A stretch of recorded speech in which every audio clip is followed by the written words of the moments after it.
Language of Letting Go by Melody Beattie, and lo and behold, she has a page on being right. Who knew? Of course, I don't have my glasses on, but I think I could do this. Today is not about being right. It's about allowing ourselves to be who we are and accepting others as they are.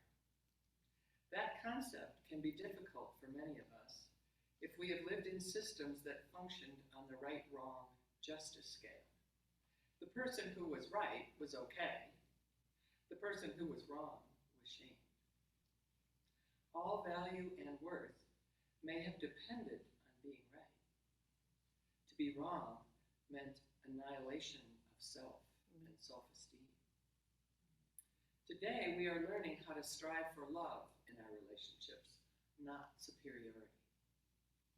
Yes, we may need to make decisions about people's behavior from time to time.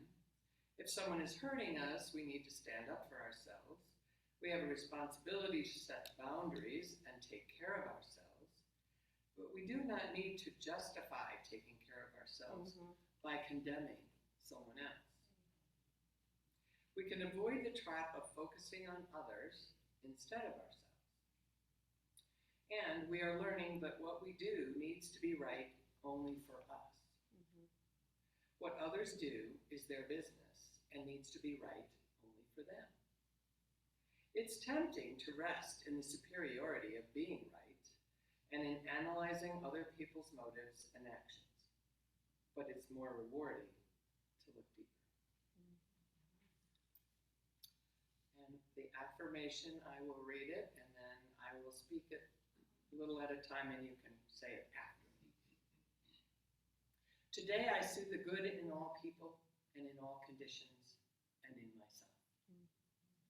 Today I see the good in all people, in all conditions, and in myself. And so it is. Good morning, I'm Joseph Salack, and this morning I'm going to share a song that I wrote probably 5 or 6 years ago. It's called When You Smiled, and I wrote it at the time. I was doing caregiving for an elderly gentleman, Fred Bender, who some of you might know. Fred was just a wonderful, wonderful, light human being. He was socially active, socially engaged in social justice issues. He was very engaged in the folk dancing community here in Santa Fe. And anyway, when I got the call that Fred had passed away, the song came to me. So this is honoring Fred Bender.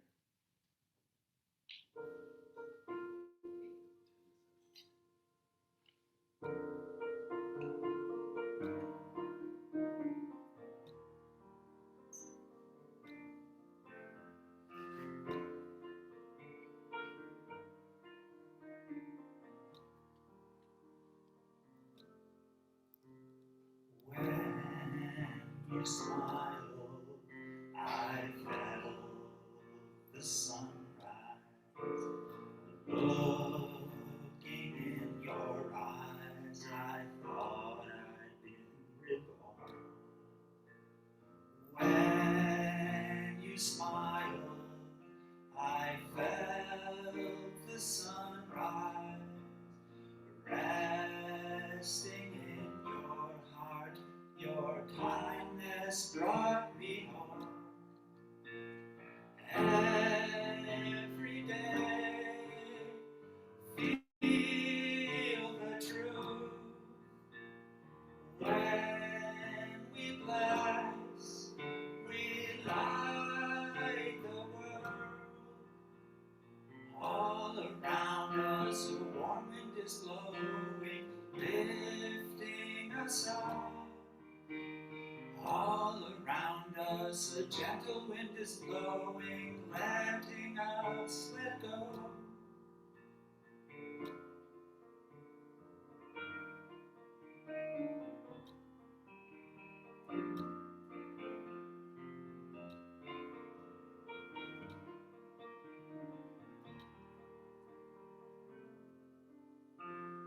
We can be free of the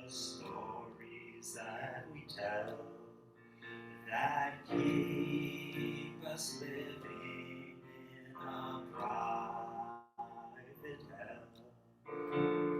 We can dance, we can love, we can let go of the walls that keep us alone. When the sunshine, it shines on every one of us. When the sunshine, it shines on everyone. When the sunshine, it shines on every one of us. When the sunshine, it shines on everyone. Every day, feel the truth.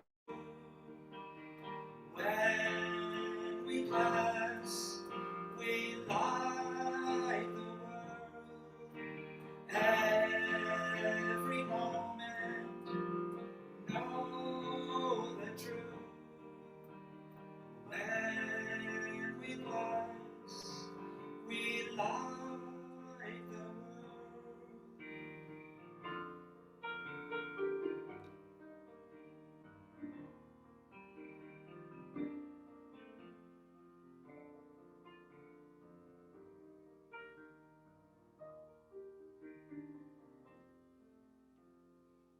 When you smile, I felt the sunrise. Looking in your eyes, I thought I'd been reborn. We can dance, we can love, we are letting go, resting in the truth. Kindness sets us free, resting in the truth. Kindness sets us free.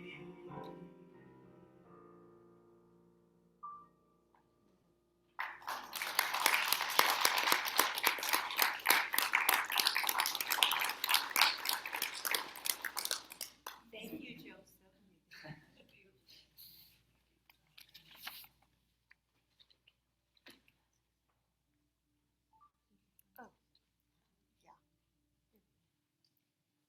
Don't mind me while I just wander around for a minute. Thank you. These go better with my outfit anyway. That's right. Thank you so much, Joseph. That was precious. It was absolutely precious. Even though I didn't know that gentleman, I feel like I did from Joseph's beautiful words. So as you may have noticed when you read this week's newsletter,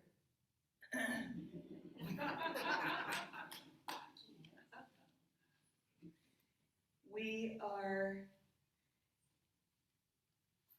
offering a sacred honoring this morning, celebrating the life of Florence Barnes. And her sister Nancy is with us today. She has been here 6 weeks now from St. Augustine, which is where their family home was, and where Flo had made plans to move back to. So I offer you these words, which are actually Flo's words. It begins with a poem. I see hands of light, delicate and fast as a hummingbird's wings, beating of magic, full of beauty and the spice of life, doing the work of love. We are here to celebrate the fragrant life of Florence Lilly, one of God's many exotic creations. She was born in St. Augustine, Florida, a sparkling town by the sea where dolphins jumped offshore, shrimp fleets fished, while pelicans hovered overhead. Breakfasts at the beach, watching the sun seemingly burst up through the waves, were common in the Barnes family. Florence Lilly was a Southerner and proud of it. She had the Southern qualities of gentleness, courage, and individuality. She also cherished her Italian heritage from whence she got her passionate nature. Her grandparents of the Barbuschio and Spirizzi clans left Calabria and took a boat across the ocean while only in their teens to settle in Rhode Island. They were truly following their dream. Florence's grandmother could not read or write. Florence thought of that often and how fortunate she was to be able to have that outlet for giving and receiving. To read and write, what a treasure. Florence Lilly went to Wesleyan College in Macon, Georgia, and received a bachelor's in American Studies and also took journalism, where she had her first news stories published. After college, she lived briefly in Atlanta and then back to St. Augustine. But adventure soon called, and she moved to Santa Barbara, California, where she roller skated under the palm trees, learned to ride a motorcycle, met all kinds of wonderfully strange people. Now remember, these are her words. She also started to paint and was in her first art shows there. Here she also met Eva, a wise older woman who became a trusted friend and advisor. After 8 creative and fun years in Santa Barbara, she felt even more adventure calling. Her prayers told her that Santa Fe was the place to go. She saw a picture of the plaza in winter, its bare trees covered with snow like fairy dust, and she was hooked. She quickly got a job and found an adorable college in Tasuki, perched right above the gurgling Tasuki River. Deer, raccoons, coyotes, and birds shared the enchanted woods with her. One of her neighbors, Catherine, became a beloved friend. She continued her artwork, creating mandalas for meditation. She designed and presented workshops on mandalas for personal growth. At this time, she also began painting angels, whose auras she glimpsed on many delightful occasions. After 5 years in the art business in Santa Fe, Florence went to work for the state of New Mexico, where she ran a statewide job training program for high school students with disabilities. She loved meeting the students and working with special ed teachers and employers. She also traveled to monitor the program and therefore saw the whole glorious state. Raised a Catholic, Florence was drawn to Buddhism and American Indian spiritual beliefs as well. But the power and poetry of Christianity remained her love. In 1991, she came to the Church of Religious Science in Santa Fe and fell in love with Reverend Dr. Bernardo's honest and funny preaching. She joined the choir and was also a member of the Pastoral Care Committee, Angels Afoot. Isn't that a cool name? This came in handy when she became seriously ill in 1994 with what was later diagnosed as lupus. Despite many dire predictions of disability, severe pain, and intrusive questionings, she held fast to her faith and refused to believe that she was going to remain ill. Instead of getting a handicap placard for her car or joining a pain management group, she joined an artist's way group. Soon her writing resurfaced and she began creating vignettes of country life in Tsuki. What could be better than this? To enjoy God's creation and praise it and bring pleasure to others. Her stories soon began to be published. A book of her Tsuki stories was published and became a bestseller, translated into 8 languages. Many more books followed. Loyal fans wrote to her from all over the world. She wrote a weekly column for the newspaper and continued to show her art. An excellent teacher, she taught courses in art and writing. Her public speaking was much sought over most, it's okay, Florence, I'll get there. Most sought after on self-healing, praising the good, and living your dream.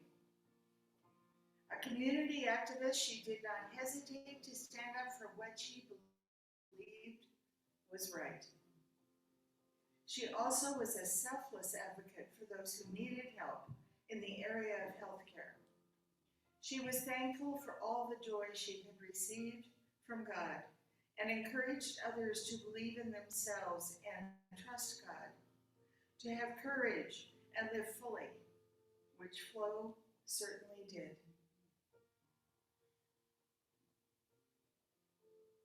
We were happy to have Flo join Everyday Center, and we are happy to celebrate her today.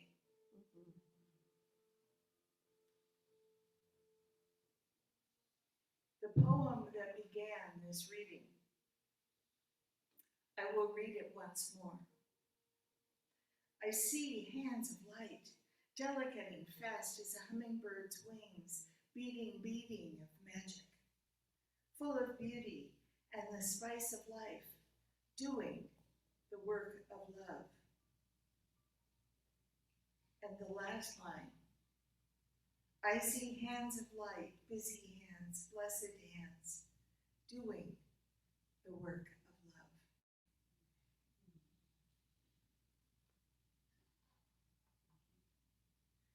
May Flo's journey into her new adventure be blessed in every way. And for those of us who knew her, we carry with us the many gifts that she left behind.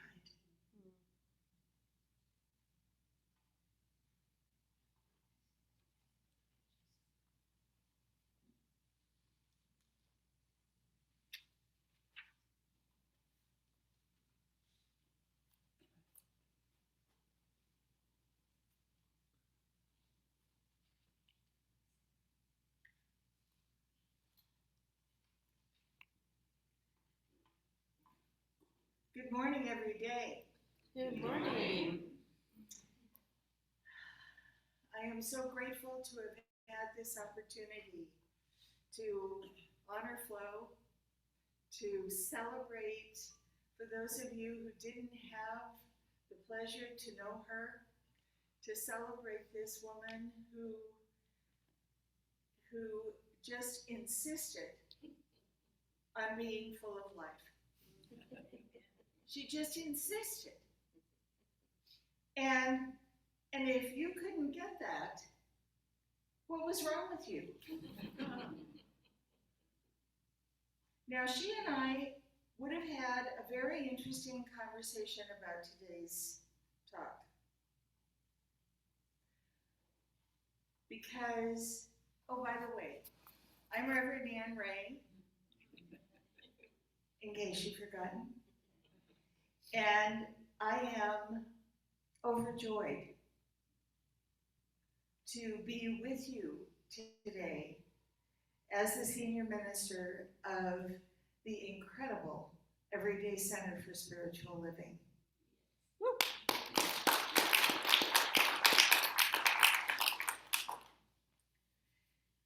So today's talk didn't change, Carol.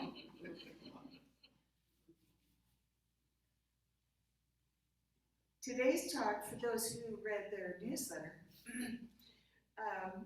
you know that the talk title is At What Cost Do We Want to Be Right?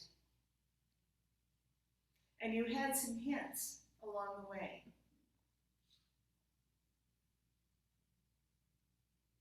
At what cost do we want to be right? And my opening question to everyone is there a right? Or is it a matter of opinion?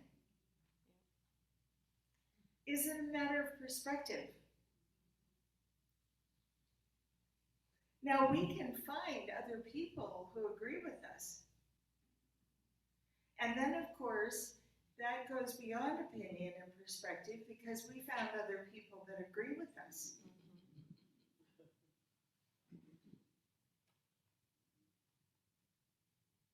I am convinced, and some of you in private conversations have heard me say this before, I am convinced that if everyone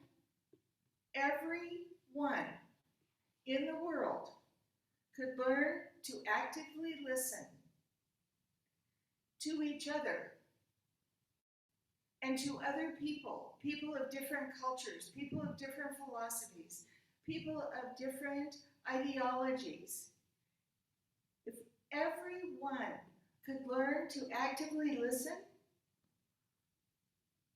there would be no war. Peace in the world would not even be a conversation. Because active listening, how many people know what active listening is? How many people would say that you practice it all the time?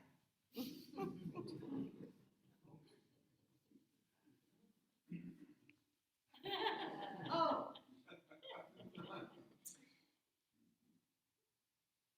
Active listening is magic. And if we practice it at all, we know that. We know where we do practice it, that it opens things, it opens minds, it opens hearts, it opens opportunities. And for the two people that didn't raise their hand, that they know what active listening is, I'm going to give you a brief instruction so that you can start practicing it now.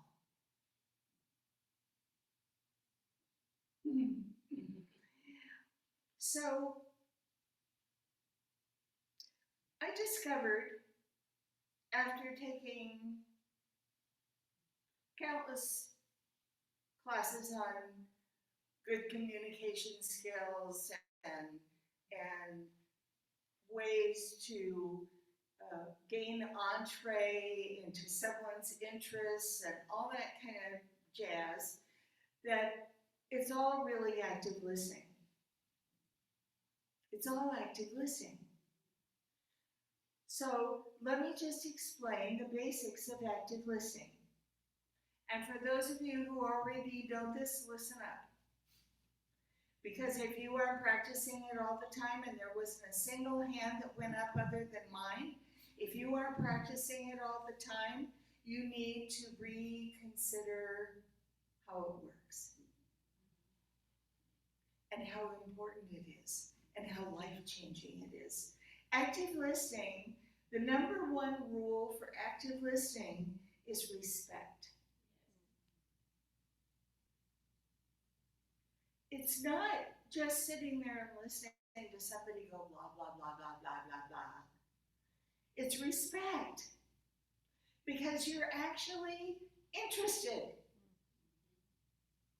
And you show that interest even if it's someone, let's just say it's someone that you know very well, and you know this particular blah blah very well, and you know where this blah blah is going, and at some point the listening stops.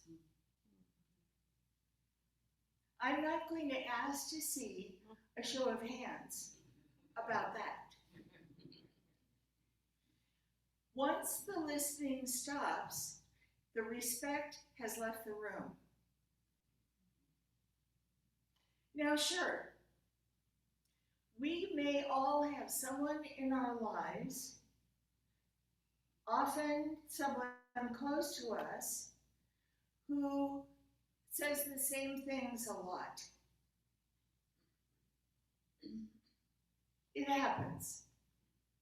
They make the same point with the same enthusiasm, often. But believe me, if we take our attention out of the room, we are doing ourselves and them a huge disservice. Now I'm talking about people we know, but what about people we don't know? What about the people, the bazillions, I have no idea how many millions, but I'm sure that Stephen could tell me, of people in the world about whom we have no clue. We know what someone else tells us about them, right? We know what we might read or hear our friends say about them, but we have no way, because they're halfway around the world, let's say. We have no way of knowing anything for real about what matters to them and why. Isn't that an interesting question? I'm so glad to meet you, Shoshana. What matters to you?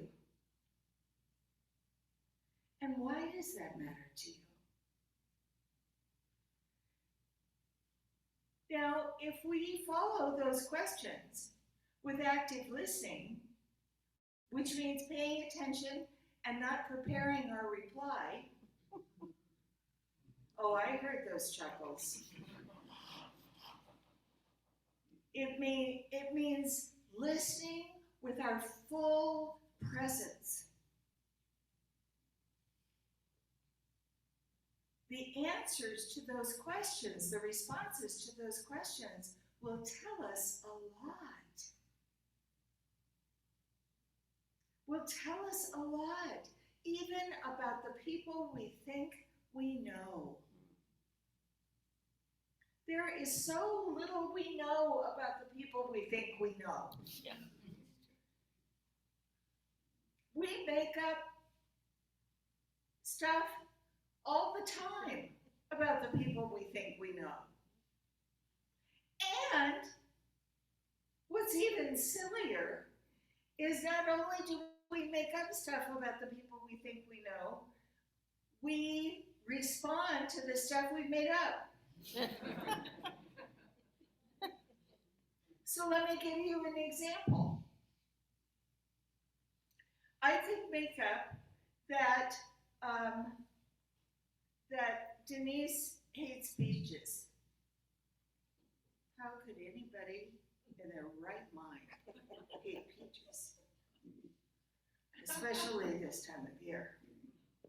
But even those kinds of thoughts, how could anybody in their right mind hate peaches? How could anybody in their right mind vote for that party? How could anybody in their right mind follow so-and-so? How could anybody in their right... We make up all kinds of stuff. Yeah. about all kinds of people. And if I made up, let's say that Denise and I were just getting to know each other after 23 years, and I made up that Denise hates peaches, well, does that mean I have to eat my peaches in private?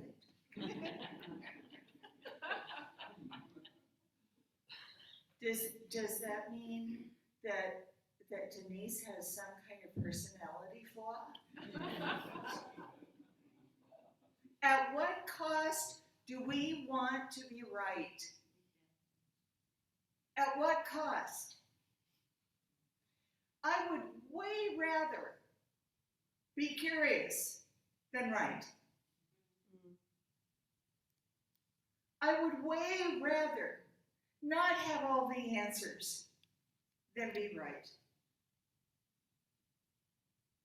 Because as long as I'm curious, and as long as I don't feel compelled to always have the answers, and I will tell you that there was a long stretch of my life where I felt compelled to have all the answers. Because that was the atmosphere I grew up in. And if you didn't have the answers, you weren't applying yourself to whatever it is that you wanted to know. And in your piece, Carol, I think it mentioned shame, right? And feeling like we have to know. We have to be the authority. And if we're a parent, well, we absolutely have to be the authority. I mean, what parent who would really say, you know, I don't know the answer to that question. Why don't we go figure it out together and see what the answer to that question might be? Respect. Listening with our full presence. Asking good questions, juicy questions. Enthusiastic questions. There are so many people that we disagree with who are total strangers. We have no idea what the rest of their life is like. We make assumptions again and again and again based on very little evidence. I mean, precious little. Now, would we want people to be making assumptions about us? No. Like that? I mean, we're all great, right? We wouldn't want people making assumptions about us like that. Ernest Holmes said again and again, always look with fresh eyes. Always be in the presence of others with an open heart. And we cannot have fresh eyes or an open heart if we're already making stuff up.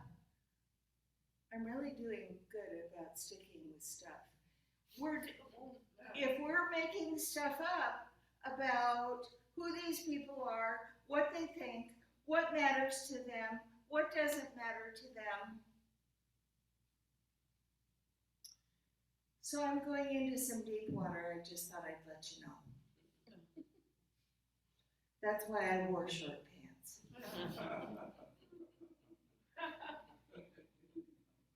How about the Supreme Court?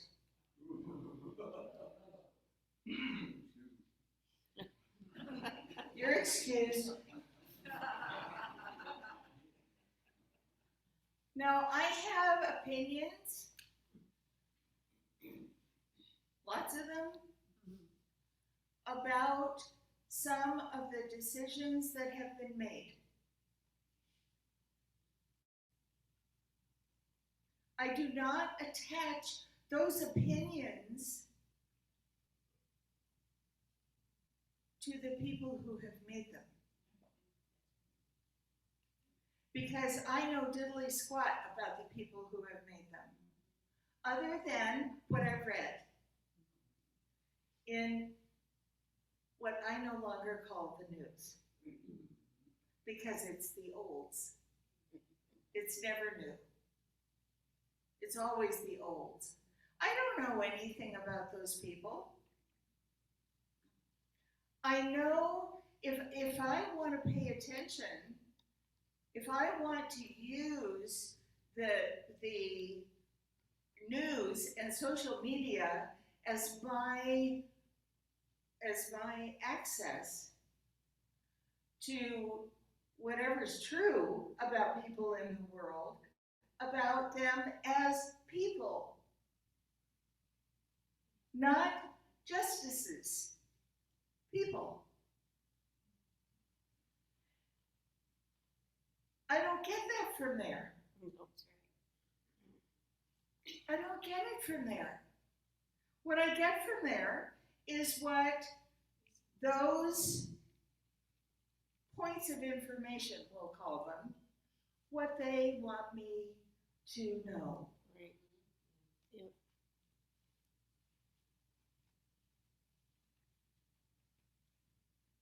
What I get from there is opinion and perspective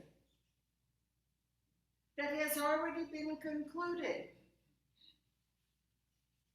And this one's good and this one's bad, and believe me, depending on who you talk to about those very same justices, you will get a bazillion different opinions, observations, criticisms, applause, who knows? But then what we're doing is, and this is so important, we're abdicating our right to have our own experience. We're just taking our right to have our own experience, not a made-up experience, but an authentic experience, and we're going like this, like we were crumbling up a piece of paper and just going. We're just saying, that's okay. You can tell me how to think and feel. Well, not me, you can't. And I am going to accept for each and every one of you in the room and each and every one who listens to this talk following this broadcast that you're not either. Not anymore. We are individuations of life itself. We are not part of a blob that is unrecognizable, on whom any idea, any belief, any nonsense, any whatever can be part. We are not that.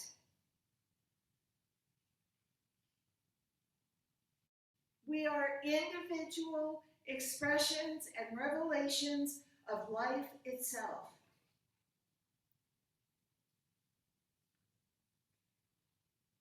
And it is in us, through us, as us, for us, by us, that life expresses and experiences. Now, I just wonder if life, God, Spirit, Allah, Jehovah, the Most High,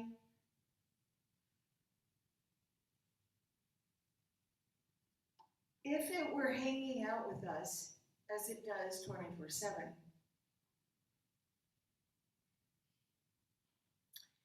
And it was prone to critical observation, which it's not. But if it were, what it might think of our thoughts. What it might think of the time that we spend making decisions, drawing conclusions about someone we don't know or someone we do without having more information.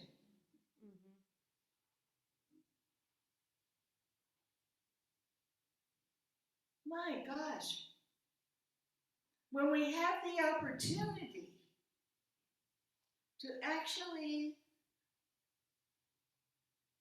know something for certain,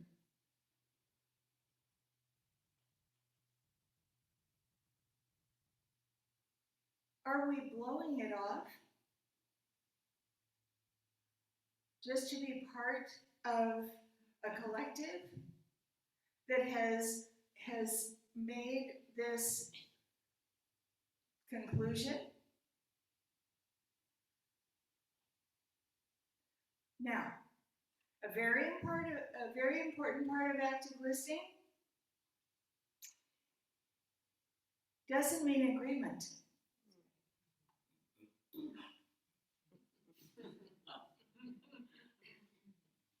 It does not mean agreement. I'm so glad you didn't run out of the room before then so that you got to hear that. It does not mean agreement. It means respect. It means being fully present in your listening and willing to fully hear. So if we don't agree, then what?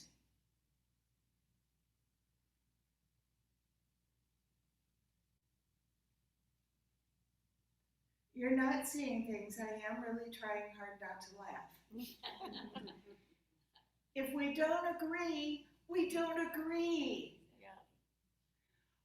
But that isn't a matter of right or wrong. It's a matter of difference of opinion. It isn't our opportunity to jump up and down and say, but wait a minute, why can't you see blah, blah, blah?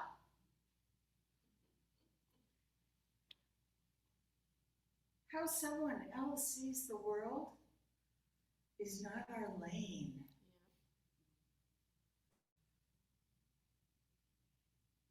And possibly, just possibly, if we took the time to sincerely communicate and respect each other's communication, we might have a different consideration that crept in. There might be this possibility, and this possibility, and this possibility, and this possibility. There might be a gazillion possibilities rather than one. The right one or the wrong one.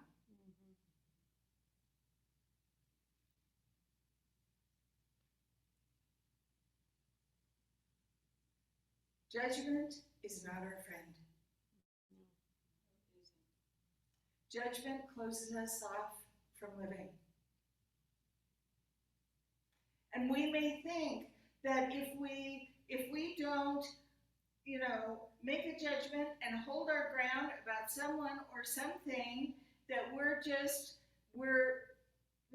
mamby-pamby.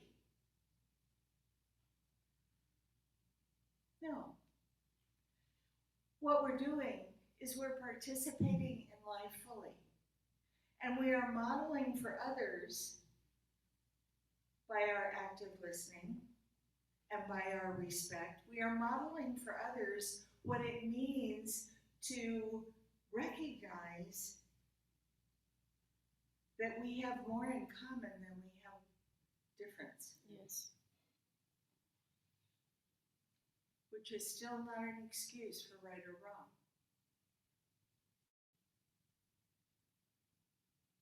We are living with many circumstances that are a direct result of believing that something is right and something is wrong.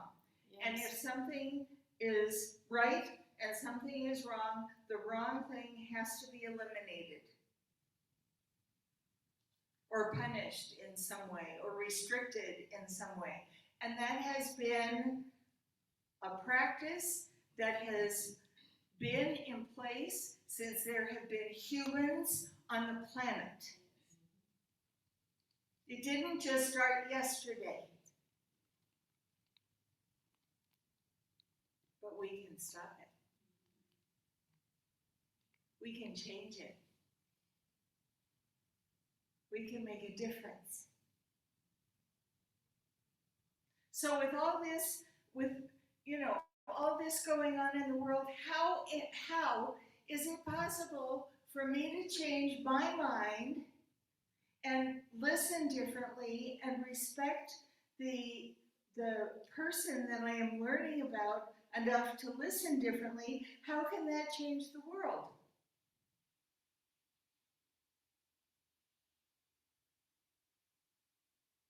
Because everything's connected.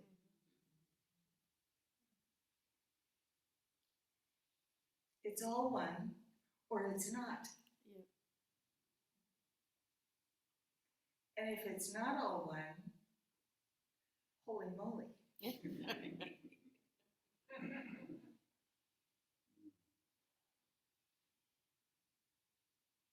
I invite us to experiment.